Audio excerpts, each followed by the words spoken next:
Good morning students.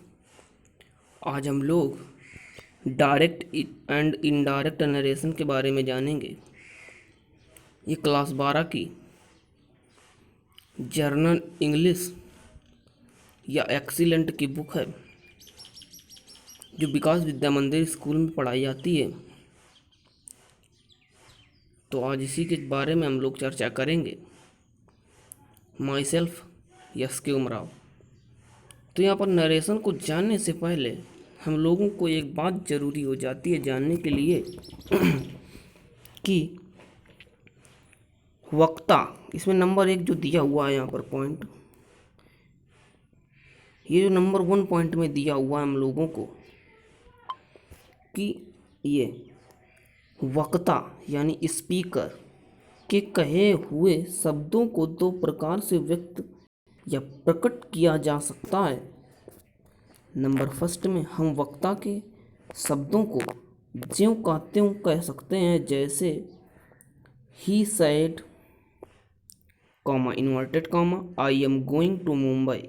ये हम लोगों का डायरेक्ट नरेशन दिया हुआ है।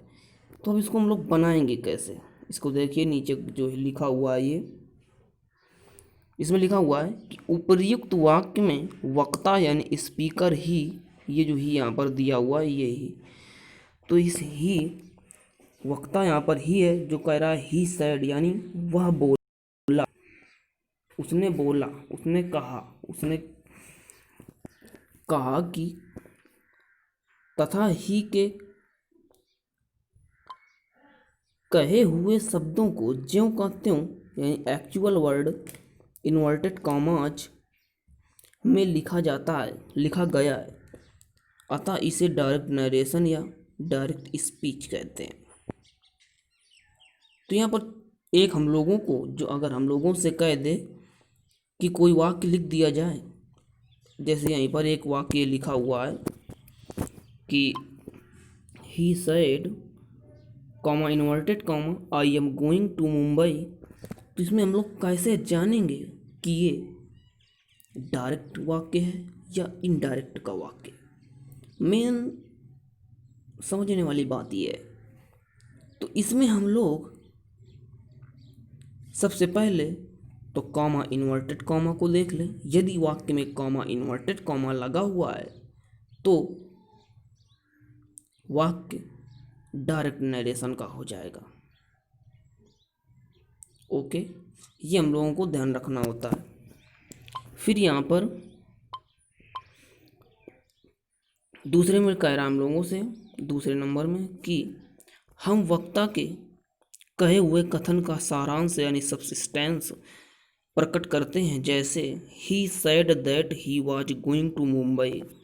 ये जो ये वाक्य दिया हुआ है, इस वाक्य का ये इनडायरेक्ट दिया हुआ है कि he said that he was going to Mumbai. अब इसका व्याख्या समझेंगे। ये लिखी हुई है कि उपर्युक्त वाक्य में वक्ता के कथन को ज्यों का त्यों न कहकर उसका भाव प्रकट किया गया है, इसलिए आई को ही में तथा एम को वाज में बदलना पड़ा। अतः इसे इनडायरेक्ट या इनडायरेक्ट स्पीच या नरेशन कहते हैं। इनडायरेक्ट स्पीच में इन्वर्टेड कॉमाज का प्रयोग नहीं होता है। तो हम लोगों को कैसे मालूम होगा कि, हमने आपको एक तो बता दिया कि डायरेक्ट नरेशन को कैसे पहचानेंगे। अब इस वाक्य को देखेंगे कि he said that he was going to Mumbai. तो यहाँ पर he said that he was going to Mumbai में कॉमा इन्वर्टेड कॉमा आपको लगा हुआ नहीं मिलेगा। ये एक मेन एक्चुअल है जिसे हम लोग कह सकते हैं, मतलब थोड़ा सा इसमें तो और भी कई प्रकार के फैक्ट होते हैं, लेकिन मेन फैक्ट हम लोगों का जो कंपलसरी फैक्ट है उसे हम लोग कॉमा इन्वर्टेड कॉमा से कह देते हैं कि इसमें कॉमा इन्वर्टेड कॉमा नहीं है, इसलिए यह इनडायरेक्ट नरेशन है। और जिसमें इन्वर्टेड कॉमा होता है उसे डायरेक्ट नरेशन कह देते हैं। तो ये तो बात हो गई हम लोगों की डायरेक्ट नरेशन किसे कब और कैसे मतलब जानेंगे कि ये ना डायरेक्ट नरेशन है या इनडायरेक्ट नरेशन है। अब इसके बाद यहाँ पर डायरेक्ट नरेशन को के दो भाग होते हैं। यहाँ से 2 नंबर से देखेंगे इसको, यहाँ से इसको देखेंगे ज़रा, यहाँ से कि डायरेक्ट नरेशन के दो भाग होते हैं। नंबर फर्स्ट रिपोर्टिंग वर्ब तथा नंबर 2 रिपोर्टेड पार्ट या रिपोर्टेड स्पीच के नाम से जानते हैं इसको हम लोग। तो रिपोर्टिंग वर्ब किसे कहते हैं ये समझेंगे। तो रिपोर्टिंग पार्ट में या रिपोर्टेड स्पीच में वक्ता कथन को जिस फाइनाइट वर्ब में कहना आरंभ करता है उसे रिपोर्टिंग वर्ब कहते हैं। The verb which introduce the reported speech is called the reporting verb. इसको इन्वर्टेड कॉमास के से बाहर लिखा जाता है। यानी एक हम लोगों को यहाँ से एक कंपलसरी फैक्ट ये पता चला कि जो इन्वर्टेड कॉमास जो लगे होते हैं उसके बाहर जो लिखा होता है उसे हम लोग रिपोर्टिंग वर्ब कहते हैं। तो रिपोर्टिंग वर्ब जैसे इसमें कह रहा है यहाँ पर, ये Ram said comma inverted comma will you give me your pen. तो यहाँ पर ये राम सैड जो दिया हुआ है हम लोगों को, जो यहाँ पर ये राम सैड दिया हुआ है ये इन्वर्टेड कॉमास के बाहर लिखा हुआ है। और ये जो लिखा हुआ है यहाँ पर, एक ये इन्वर्टेड कॉमा लगा है, एक ये इन्वर्टेड कॉमा लगा हुआ है। तो ये हम लोगों का रिपोर्टेड स्पीच हो जाएगा। और रिपोर्टिंग वर्ब जो इन्वर्टेड कॉमास के बाहर लिखा होता है उसे हम लोग कहते हैं रिपोर्टिंग वर्ब। तो यहाँ पर रिपोर्टेड स्पीच जो इन्वर्टेड कॉमास के अंदर वाक्य लिखा होता है, यानी वक्ता जो कहता है, वक्ता द्वारा कहा जाता है उसे इन्वर्टेड कॉमास के अंदर लिखा जाता है।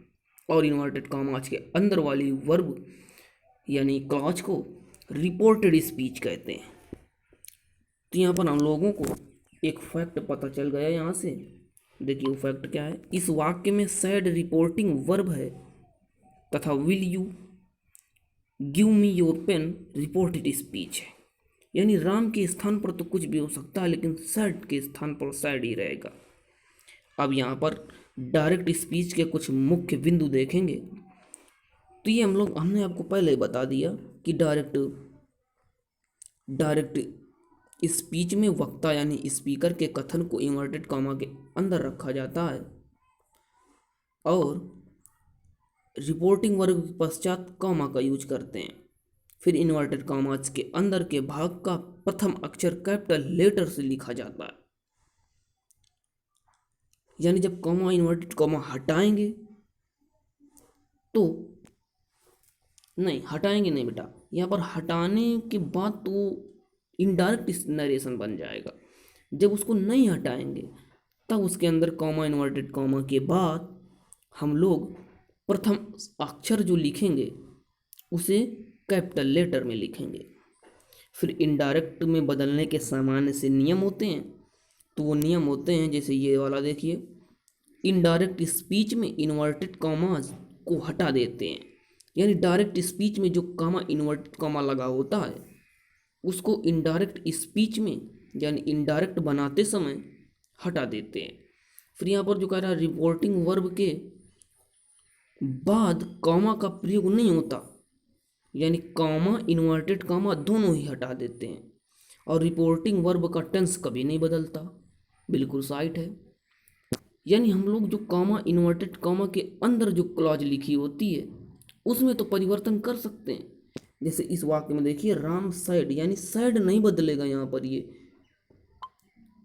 जो सैड दिया हुआ है ये सैड नहीं बदलेगा हम लोगों का कभी भी। ये सैड हम लोगों का कभी नहीं बदलेगा। तो और इसमें विल तो बदल सकता है, इसमें विल बदल सकता है लेकिन शायद कभी नहीं बदलेगा। तो आज हम लोगों ने डायरेक्ट स्पीच को जाना कि डायरेक्ट कब होता है और इनडायरेक्ट वाक्य को हम कब कहते हैं, और reporting verb and reporting speech को जाना। तो यहीं से अपनी क्लास को एंड करते हैं।